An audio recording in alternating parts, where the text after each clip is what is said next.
Okay, the first thing you're going to do is create a sphere so that you can make a pinch pot for the body of your bell. If I give you clay that needs to be wedged, then you need to push down on the clay to get out any air bubbles. You're trying to condense the clay together so that there's no air trapped in it. Then I'm banging the sides of that block of clay on the table to help force the air out. And now I'm rolling it in my palms and rolling it on the mat that I have to create a sphere. It helps if you squeeze the clay, pat the clay, and here I'm shaping it into an egg. First, I'm going to put my thumb in the middle of the clay and push down about halfway. Then I'm working my way around the pinch pot I'm creating, and I'm pinching a little bit on the bottom with the thumb in the middle at all times, the middle and the top.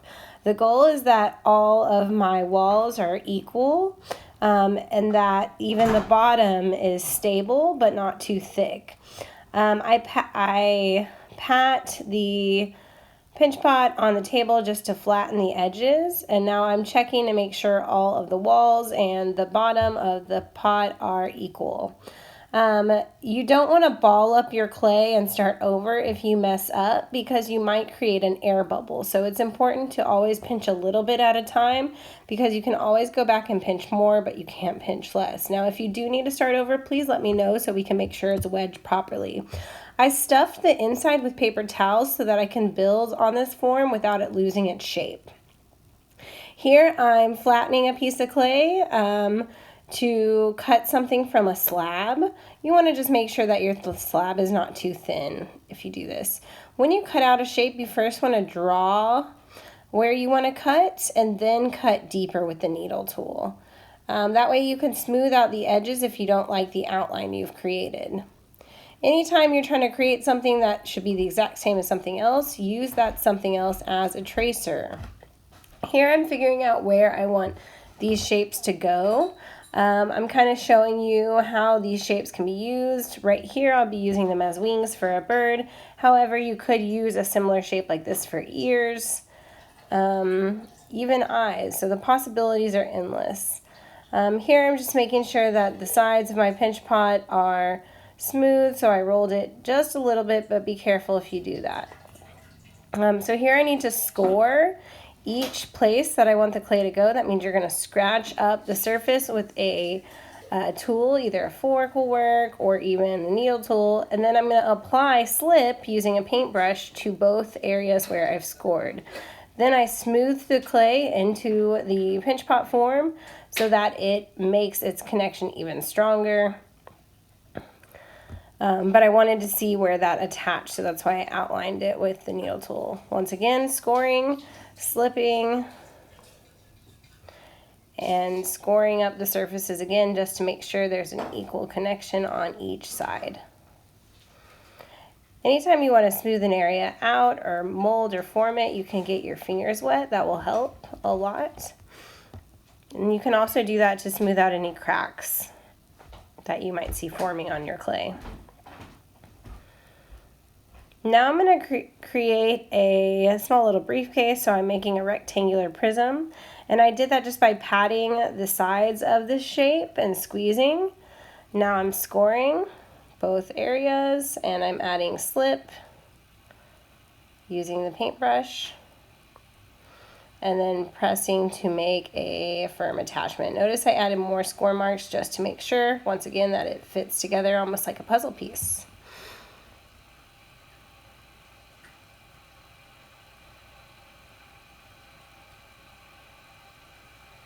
We have plenty of different tools that you can try out, but sometimes your hand is, or your fingers are, the actual best tool for the job you need. We all have different preferences with tools, so just try them out and see what you like. Okay, eventually I'm going to add a handle onto this, so there will be a part 2 to this video. We'll also talk about how to attach something to the inside for your clapper. Here I'm making just 1 foot as a clapper. And at first I tried to poke a hole through the needle tool, but I realized that that's going to be really, really small, especially once the clay shrinks when it's fired.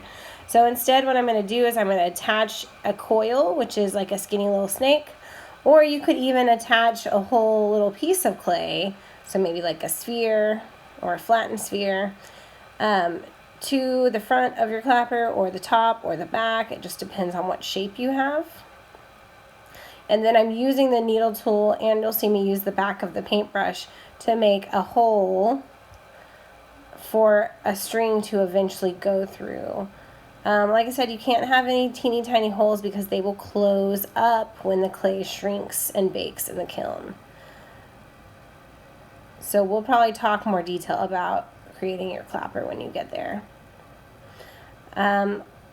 Make sure that you don't have any cracks in your clay. Those cracks will grow as your clay bakes and dries.